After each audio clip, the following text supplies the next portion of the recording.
दोस्तों ऐसा क्या हुआ कि आज से 10 साल पहले शुरू हुई कंपनी सक्सेस के पीक पे जाके धीरे धीरे मार्केट से अपनी लॉयल्टी खोने लगी और क्यों उसके फाउंडर को कंपनी को छोड़नी पड़ गई और अब वन प्लस को क्यों ओप्पो की कॉपी कहा जाता है। चलिए सब कुछ डिटेल में जानते हैं। तो दोस्तों वन प्लस के फाउंडर अपनी स्टडी के दौरान 2010 में नोकिया कंपनी में काम करने लगे, लेकिन उसके बाद इन्होंने नोकिया कंपनी को छोड़कर ओप्पो को ज्वाइन कर लिया। उसके बाद इन्होंने बहुत से फोन को देखा और समझा कि किसी फोन का डिजाइन अच्छा होता है तो वह फीचर में मार खा जाता है और जिसका फीचर अच्छे होते हैं तो वह डिजाइन में मार खा जाता है। और दोस्तों इसी मार्केट को देखते हुए कार्ल पाई ने एक ऐसा स्मार्टफोन बनाने का सोचा जो डिजाइन और फीचर्स में दोनों में ही बेस्ट हो, इसकी कीमत भी कम हो, जो कि इसे हर कोई अफोर्ड कर सके। तो इसी आइडिया के चलते कार्ल पाई ने ओप्पो कंपनी को छोड़ दिया और अपने एक दोस्त के साथ जिनका नाम पेटेलाउ था और इनके साथ मिलकर एक वन प्लस की कंपनी बनाई। और फिर इन्होंने अपने पूरे मूवमेंट को ऑफलाइन की जगह ऑनलाइन रखा, क्योंकि ऑनलाइन पर वह मार्केटिंग पर कम खर्च करके भी तेजी से एक बड़ा यूजर बेस क्रिएट कर सकते थे।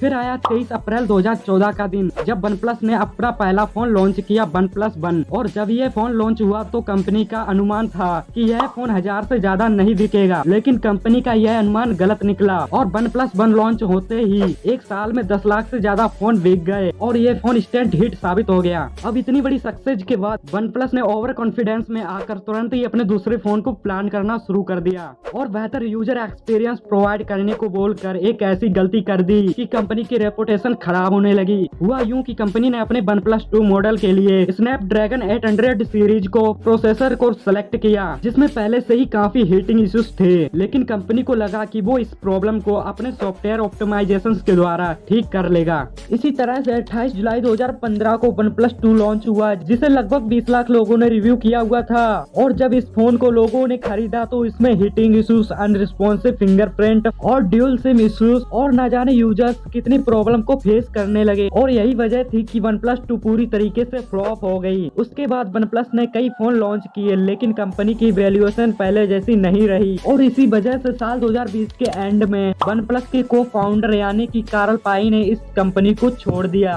और इसी वजह से ये कंपनी घाटे में जाने लगी और फिर इस कंपनी को ओप्पो की कंपनी के साथ मर्ज कर दिया गया, जिस वजह से इसके बहुत से फीचर सेम ओप्पो की तरह होने लगे हैं। और दोस्तों अगर आपको ये वीडियो पसंद आई तो वीडियो को लाइक करके चैनल को सब्सक्राइब जरूर कर लेना।